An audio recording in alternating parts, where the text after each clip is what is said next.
नमस्कार, मैं सुनीता कथा मंथन में आप सबका स्वागत करती हूँ।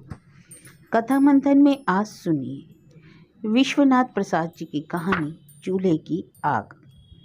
विश्वनाथ जी की अन्य कहानियाँ आपको हमारी प्लेलिस्ट से मिल जाएंगी, लिंक आपको आई बटन में मिल जाएगा। गैस का सिलेंडर 300 का हो गया, केरासिन मिल नहीं रहा, कोयले का पूछो मत। लकड़ी आसमान छू रही है और वह भी एकदम ओदी। उठा तो लाए हैं 50 रुपये मन की एकदम गोदार लकड़ी, किफायत समझकर। कब से धुधुआ रही है, जलने का नाम ही नहीं ले रही। बटलोई एकदम झवा गई, फिर भी अधन चलने का नाम ही नहीं ले रहा। आखिर कब तक गुलाबी ऐसे धौंकती रहे। एक धौंकनी लाने के लिए कहा, वह भी नहीं आई। इस पंखे की तो एक एक करके सारी पत्तियां झड़ गई। डंडी के आसपास जो कुछ रह गया उससे कितनी हवा चलेगी। गुलाबी ने झुककर चूल्हे में फूंक मारी, फू फू फू। आखिर वह कब तक ऐसे फूंकती रहे। आग लगी ऐसी लकड़ी में, लेकिन नहीं, लकड़ी में आग नहीं लगेगी, कमाई में आग लगे। कहेंगे कि दिन भर रात भर जांगर तोड़ते हैं। दिखाई कुछ भी नहीं पड़ रहा है, फिर दिखाई भी क्या पड़े। शेर के पेट में सवा शेर घुस गया है। बड़े मिट्ठू बने हैं ना। सुधवा का मुंह कुकर भी चाटता है और चाटने के बाद टांग उठाकर मूद भी देता है। मेहरी के धोती नहीं, बिलारी के गाती। अपने लड़के नंगे घूमते हैं और हम चूल्हा फूकते मर जाएं और अपने भाई लूट रहे हैं। भाई है, भौजाई है, हीतू है, नातेदार है, देखा है सबका। देखते देखते करेजा पक गया। गुलाबी ने माथे के ऊपर छलकाए पसीने को बाएं हाथ की उंगली से पोंछकर छिड़क दिया। सिंदूर का पड़ा सा टीका थोड़ा बाईं ओर फैल गया। माथे पर चिपके हुए आगे के कुछ बाल इधर उधर हो गए। गुलाबी ने दोनों हथेलियों को मुंह के पास लगाकर पूरी ताकत से लगातार कई फूंके मारी। कंजाई हुई लकड़ी की राख और धुआं थोड़ा नाक में घुस गया और थोड़ा सा गले में। एक लंबी खांसी आई, बेचैनी का अनुभव हुआ। गुलाबी धुएं के तीखेपन से तिल मिलाकर उठ खड़ी हुई। उसे चक्कर सा आ गया। ठिगने से उसार के निकले हुए एक बांस को थामकर लटक गई। 2 मिनट के बाद उसका चित्त स्थिर हुआ। नाक छिड़ककर आंचल से मुंह का पसीना पहुंचने लगी, लेकिन आग जली नहीं, धुंधुआती ही रही। ओधी लकड़ी से निकला हुआ धुआं मिर्चे की झार की तरह तिल मिला रहा था। बार बार मलने से आंखें एकदम लाल हो गई थी।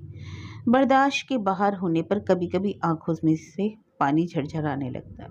वह आंचल से आंखों को दाब दाब कर पहुंचती। गुलाबी परेशान हो गई थी। आंखों का पानी बंद होने पर नाक चलने लगती थी। बज्जर पर ऐसे ईंधन।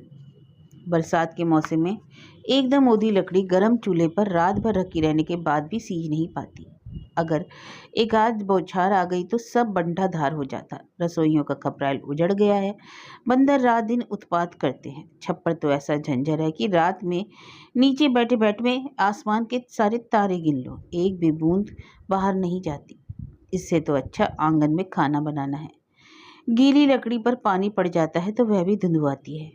आसमान में बादल का एक टुकड़ा किसी आवारा लड़के की तरह इधर से उधर भटक रहा था। शायद उसके पास भी कोई काम नहीं।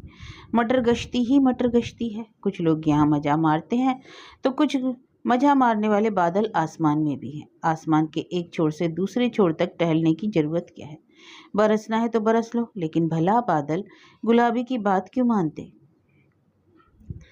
गुलाबी टाइम जानना चाह रही थी। सवेरे से नदी है, तेली के बैल की तरह कोल्हू के चारों ओर आंख में पट्टी बांधे घूम रही है।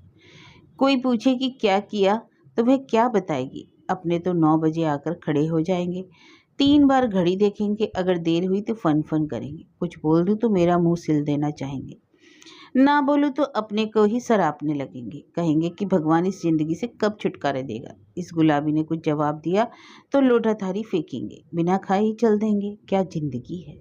पता नहीं क्या देखकर बाप ने स्कूटे से लाकर बांध दिया। जहां बिना हर्रे फिटकरी के तय हो गया कि ये वहीं लाकर पटक दिया। नहर में सभी मिलकर काम करा लेते थे। यहाँ तो चूल्हा चौके से लेकर सारी गृहस्थी का बोझ अपनी छाती पर है। ऊपर से घर परिवार वाले सड़सा लाल करके 24 घंटे दागते रहते हैं।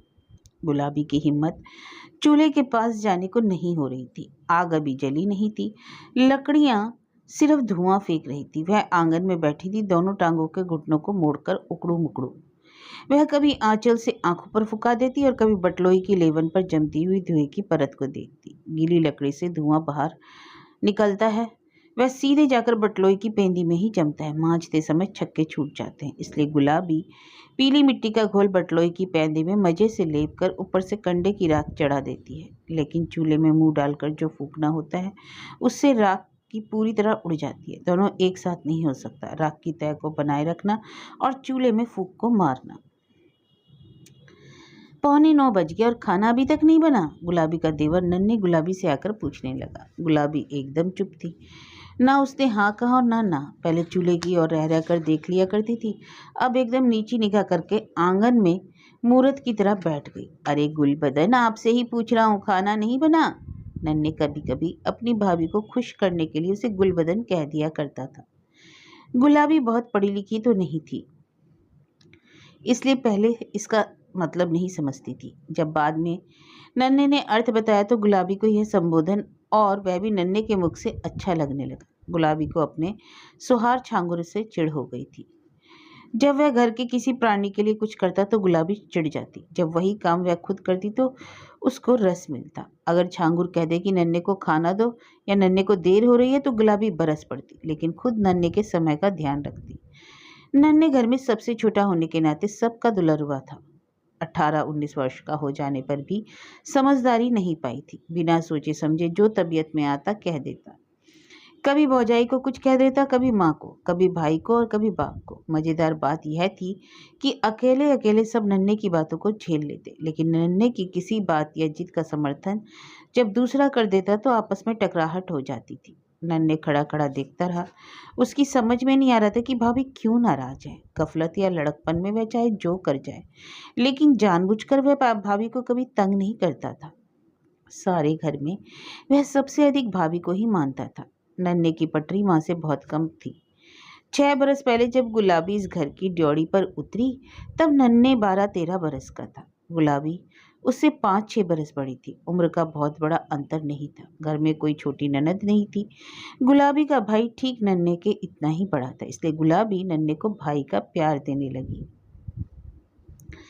भाभी के आने के पहले नन्हे घर में नंगा होकर नहाता था। घंटों नल के नीचे नंग धड़ंग उछलता रहता था। माँ कितना ही डांटती उस पर कोई असर नहीं पड़ता था। भाभी के आ जाने के बाद वह बिना तौलिया लपेटे नल के नीचे खड़ा ही नहीं होता था। एक दिन में जैसे वह सांस्कृतिक हो गया। उसके बदन का जरा सा भी कपड़ा हटता और भाभी चिढ़ाने के लिए उधर नजर उठाकर मुस्कुरा देती तो नन्हे चीखने लगता। भाभी घर में आई और शर्म हया नन्हे के शरीर में आ गई। इतने के बावजूद नन्हे भौजाई के साथ साथ लगा रहता था। जब घर में भाभी का गाना होता तो नन्हे ढोलक खींचकर धमक धमक करने लगता।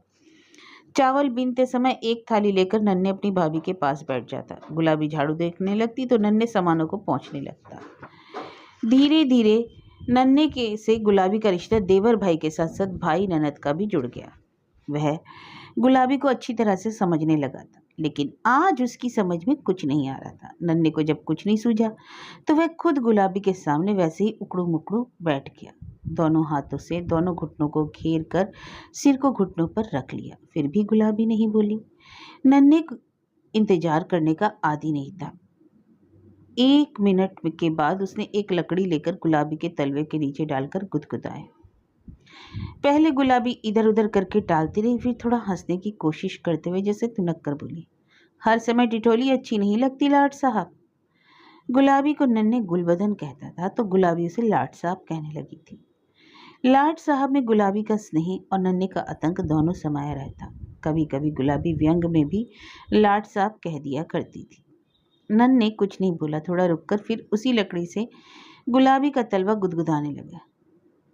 अरे भाई, काहे तंग कर रहे हो? खाना नहीं बनेगा क्या? कैसे बनाऊं कि अपने सिर से? देखो भाभी, सिर लगाने से खाना नहीं बनेगा, गलत शब्दों का प्रयोग करती हो। गाना बनाने में दोनों हाथ लगाने पड़ते हैं और थोड़ा सा दिमाग। सिर तो एकदम नहीं लगता। दिमाग तो स्टोव या गैस के चूल्हे पर लगाना पड़ता है। यहाँ ओधी लकड़ी के साथ क्या लगाना पड़ेगा? नन्हे की समझ में अब आया कि माजरा क्या है। वह करेगा। भैया तो सब कुछ खुद खरीदना चाहते हैं। थोड़ी सी किफ़ायत के लिए लकड़ी एकदम दुधार खरीद लाते हैं। आखिर लकड़ी तो सूखने पर ही जलेगी, पड़ता तो वही पड़ेगा, बल्कि यह तो और महंगी पड़ जाती है। नन्हे खुद जाकर चूल्हा फूंकने लगा।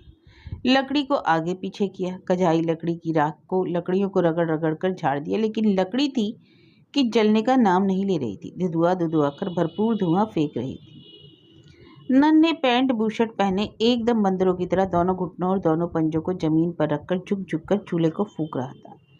गुलाबी कुछ देर तक देखती रही। उसे हंसी आ रही थी। नन्हे की आंखें धुएं से भर गई। चूल्हे की राख उड़कर उसके मुंह पर छा गई। पहले तो गुलाबी को मजा आया, चुपचाप बैठे बैठे आनंद लेती रही। फिर सहसा उठकर गई, नन्हे को खींचकर रसोई से बाहर करते हुए बोली, अम्मा देख लेंगी तो एक कर्म ना छोड़ेंगी। तो आती क्यों नहीं अम्मा ही खाना बनाने? अच्छा चलिए आप। मेहरपन का काम बहुत सुस्त है। पढ़ने लिखने के नाम पर नानी मरती है। मेहरपन का काम क्या है? अकेली औरत जूझे और मर्द बैठा बैठा मर्दानगी दिखाए? तो ठीक है भैया। देखो लाला, उनकी बात मत करो। 10 बार कह दिया कि बड़ों को कुछ नहीं कहना चाहिए। चाहे बड़े कुछ भी करें, कुछ तो गड़बड़ तो हुआ नहीं है ना। ठीक है, नहीं बोलूँगा। अब आप अपनी बड़प्पन से जलाइए लकड़ी और बनाइए खाना। नन्हे उठा और एक झटके के साथ चला गया। पहले गुलाबी के मन में आया कि रोके, फिर उसकी तुनक मिजाजी पर झुंझलाहट हुई। जब वह चला गया तो फिर घर गृहस्थी के में अकेले जूझने की कचौट सीने पर जांत की तरह घरर घरर चलने लगी। गुलाबी हार गई। तब इधर उधर से खुजकर लत्ता ले आई। लालटेन लाकर उसके तेल में लत्ते को डुबोना चाहती थी, मगर तेल नदारद था। 2-3 बार लालटेन को झकोरने के बाद झुंझलाकर उसे एक तरफ पटक दिया। गुलाबी कैसे क्या करे? घर में कुछ भी तो मैसर नहीं। वह क्या लगाए अपना हाथ पैर? कोई अगर झांकता तक नहीं रसोई में। एक नन्हे हैं, वह ही आ जाता है तो मस्करी किए बिना मानता नहीं। हर समय चित एक तरह से नहीं रहता। काम के समय काम अच्छा लगता है और मस्खरी के समय मस्खरी अच्छी लगती है। एक वो है कि जैसे उनसे कोई मतलब ही नहीं। वे खूंटे से बांध दी गई तो 24 घंटे मेरी ही बली होती रहे। इनसे अच्छा है तो नन्हे ही हैं। चाहे जैसा भी हो, कम से कम पास आकर एक बार झांक तो लेता है। गुलाबी उदास हो गई। चूल्हे के पास जाकर वह थकी हारी उकड़ू मुकड़ू घुटनों पर सिर रखकर बैठी हुई थी। कुछ देर फिर लकड़ी के साथ जूझने के बाद उसने 2 मुँहे चूल्हे के आगे वाली बटलोई का ढक्कन उठाकर अधन की गर्माहट को देखने के लिए उंगली डाली। अधन कुनमुना रहा था। गुलाबी ने चावल को 3 पानी से धो करके थोड़ा सा चावल चूल्हे की ओंच पर छिड़क दिया और फिर भीगा हुआ चावल बटलोई में डाल दिया। दाल को भी धोकर डाल दिया। एक बार मन में आया कि अधन ठीक से नहीं खौला है तो शायद दाल कठुआ जाए, लेकिन गुलाबी करे भी तो क्या। दाल डालने के बाद एकदम ही हल्दी और नमक डाल दिया। ये सारे काम उसने एक सांस में कर डाले। गुलाबी ने तलाशती हुई निगाहों से इधर उधर देखा, फिर उठकर ओसारे में गई। कोने अंतरे में टटोलती रही। बड़ी मुश्किल से कागज के कुछ टुकड़े मिले। घर में अखबार तो आता नहीं। आता भी होता तो अम्मा जी तैयार कर 10 बार सहेज कर रख लेती। नन्हे बाबुओं की सारी रद्दियों वाली कॉपियाँ वे बड़े जतन से रखती हैं, फिर उसे बनिए की दुकान पर 1 रुपये 2 रुपये में बेच आती हैं। खोजने खाजने पर कागज के कुछ टुकड़े मिले तो उनसे चूल्हा कैसे चलेगा। फिर भी गुलाबी को वे टुकड़े डूबते के तिनके का सहारा जान पड़े। उसने कागज के टुकड़ों की चिंदियाँ बनाई और भूसी की तरह 4-4, 6-6 टुकड़े धीरे धीरे चूल्हे में झोंकती रही। 2-3 बार झोंकने के बाद उसने फूंक मारा तो आग दुधुआकर जल उठी, लेकिन लकड़ी नहीं जली, सिर्फ कागज जला था। जब कागज की सारी चिंदियाँ खत्म हो गई तो गुलाबी फिर कागज टटोलने के लिए दौड़ी। अब की एक सिगरेट का डिब्बा मिला। उसका कागज काफी मोटा था, इसलिए आग कुछ देर तक जली। सफेद वाली चमकीली पन्नी तो ऐंठ ग्वांठ कर रह गई। उसके साथ लगा झिल्ली वाला कागज जल गया। अब चावल उफरने लगा था। गुलाबी को यह उपाय अच्छा लगा। उसने छप्पर में से पुराने रहट्टे को थोड़ा सा नोच लिया, फिर उसको भी एकदम छोटा छोटा करके झोंकने लगी। आग की लपट में चावल का ढक्कन उफन कर फेंकाने लगा। गुलाबी ने बटली का आधा मुंह खोल दिया। उसने पलटा उठाकर चावल को चलाया ताकि देर से चूल्हे पर पड़ा रहने के कारण चावल नीचे न बैठ जाए। पलटे को बटलोई से बाहर निकाला तो उसमें लगे चावल कणों को उंगलियों से दबाकर देखने लगी। चावल लगभग पकने ही वाला था। दाल का ढक्कन हटाकर देखा तो दाल छितरा गई थी। बस एक धक्का और देने की जरूरत थी। उसके नन्हे लाला अक्सर नारा लगाते हैं, सड़ी गली सरकार को एक धक्का और दो। लेकिन यह खाना बनाना सड़ी गली सरकार नहीं है। यह सबसे बड़ा जहमत का काम है। सरकार चलाने और गिराने में तो दल बदलू आगे बढ़कर आ जाते हैं, लेकिन पूरी गृहस्थी में 3 घंटे शाम को खाना बनाने और 3 घंटे सुबह खाना बनाने की जंग में लग जाते हैं। 1 घंटा सुबह और 1 घंटा शाम को बर्तन भाड़ा मांजने सहेजने में लग जाता है। झाड़ू बुहारू में ही एक आध घंटा लग जाता है। फिर जो समय बचा उसमें सास ससुर और उनका कपड़ा लत्ता कचारना। रात को सांस का पाँव नहीं दबा तो वे जीने नहीं देगी। गृहस्थी किसी जवाल से कम नहीं। गुलाबी को असली जंग खाना बनाने में ही दिखाई पड़ती थी। गीली ही नहीं बल्कि गोदार लकड़ी से खाना बनाना बड़ी यातना का काम है। गुलाबी ने छप्पर में से थोड़ा सा ठाठ फिर खींचना चाहा, तभी किसी ने जोर से डांटा। दिमाग तो नहीं खराब हो गया? गुलाबी ने चौंक कर पीछे देखा। झांगुर एकदम लाल लाल आंख किए गुलाबी को तरे रहा था। गुलाबी सहम गई। ऊपर उठा हुआ हाथ जैसे छिटक गया। कुछ भी बोल नहीं पाई। अरे गूंगी हो गई क्या? तुम्ही से पूछ रहा हूँ, ऐसे कुलच्छन होके कि घर छप्पर उजाड़ रही हो? दुधुआती हुई लकड़ी की तरह गुलाबी अभी तक सुलग गई थी। अब कुलच्छन शब्द ने उसे दहका दिया। क्या कहा? क्या कहा? कुलच्छन? अरे ना होती तो तुम्हारे घर ही क्यों आती? कोई दूसरा भला घर और वर मिल गया होता। अब से वे भी अपना ठिकाना ढूंढ लो। मुझे और मेरे घर को तो कोसा मत करो। अरे बड़ा आए सुरखाब का पर लगाकर। कौन है जो इस सुअर बाड़े में टिक पाएगा? अरे मैं तो औरत होकर पैदा हुई, जो पटक दी गई वहीं मर खप जाना है। कहीं जाने वाली होती तो इतना तुम जबान नहीं चलाते। तुम मेरी जबान देख रही हो? हराम, खबरदार जो आगे जबान खोली। गुलाबी ने दुदुआती हुई लकड़ी को अपने हाथ में कसकर हथियार की तरह पकड़ लिया। अरे चुड़ैल, तुम्हारे खानदान वाले। झांगुर तमतमाकर एक सांस में ही बोल गया। गुलाबी के बदन में जैसे आग लग गई, लेकिन यह आग भी जली नहीं, दुदुआ कर रह गई। गुलाबी को तैश आया कि दोनों बटलोइयों को उठाकर फेंक दे, चूल्हे में एक लात मारकर तोड़ दे और दुदुआती हुई लकड़ी को निकालकर बाहर फेंक दे। लेकिन यह सब कुछ कर नहीं पाई। अंदर से धुआं उठकर गले में आकर रुक गया, जैसे आकर गले में रूंध गया। ओधी लकड़ी जैसे धुंधुआते समय किनारे से अपने दूध को पानी बनाकर फेंकती है, उसी तरह गुलाबी आंचल से आंखों को ढककर सिसकने लगी। मैंने ऐसी नौटंकी बहुत देखी है। झांगुर ने फिर एक कुल्हाड़ी चलाई। मैंने कहा बात मत बढ़ाओ, नहीं तो अनर्थ हो जाएगा। गुलाबी बिफर पड़ी। वह बहुत तेज चिल्लाई। घर में से सास और नन्हे दोनों दौड़ते हुए आंगन में आ गए। का है रे बहू, भला इतना तेज बोला जाता है? सास ने बड़प्पन से दिखाते हुए कहा। क्या करूं, हाथ पैर लगाकर खाना बनाऊं? गुलाबी ने उसी तलखी से जवाब दिया। बहू, क्या तुम चुप नहीं रह सकती? सास ने बहू को अपने बड़प्पन का दबाव डाला। अम्मा जी, अब ना सहा जाता, सहने की भी हद होती है। गुलाबी ने एक ही वाक्य में अपने अंदर का सारा गुबार निकाल दिया। अम्मा, इसका दिमाग खराब हो गया है। लात के देवता बात से न मानते। आओ लात चलाओ, देखो तुम्हारी मजाल। गुलाबी की चुनौती ने झांगुर को प्रेरित किया। उसने लात उठाया कि चला दे, लेकिन बीच में ही नन्हे बिजली की तरह टूट पड़ा। रोकते रोकते झांगुर की लात का हल्का सा झटका नन्हे को लगा। नन्हे कुछ भी नहीं बोला, लेकिन झांगुर निशाना चूक जाने की प्रतिक्रिया में तिल मिलाकर बोला। नन्हे, तुम क्यों बीच में आ गए? घर में महाभारत और मैं देखता रहूं? सच तो कह रही है भाभी, लकड़ी एकदम गिली है। क्या खाना अपना हाथ पैर लगाकर बनाएगी? सबको तो टाइम से चाहिए खाना। तो क्या करेगी, छप्पर उजाड़ेगी? जब जरूरत पूरी नहीं करनी होगी तो वह छप्पर तो छप्पर, चौखट तो चौखट उजाड़ कर चूल्हे में लगाए जा सकते हैं। तुम दोनों सत्यानाशी हो, करो अपने मन की। सास बुनबुनाती हुई चली गई। नन्हे ने इधर उधर देखा। जब कुछ नहीं पाया तो अपना पुराना बैट और बल्ला ही उठा लाया। गुलाबी मना करती रही, लेकिन नन्हे ने एक बल्ला चूल्हे में लगा दिया। 2-4 फूंक देने के बाद आग जलने लगी। यह बात दूसरी थी कि नीचे नन्हे का बल्ला जल रहा था और ऊपर गीली लकड़ी धुआं और कजा रही थी। झांगुर 1 मिनट तक यह देखता रहा, फिर वहां से चला गया। इस समय गुलाबी को एक सहारा मिल गया था जो उसके दर्द को बांट रहा था। गुलाबी ऊपर से कहती थी कि लाड साहब, यह आपने अच्छा नहीं किया, लेकिन अंदर ही अंदर वह जलता हुआ बल्ला गुलाबी को सुख दे रहा था।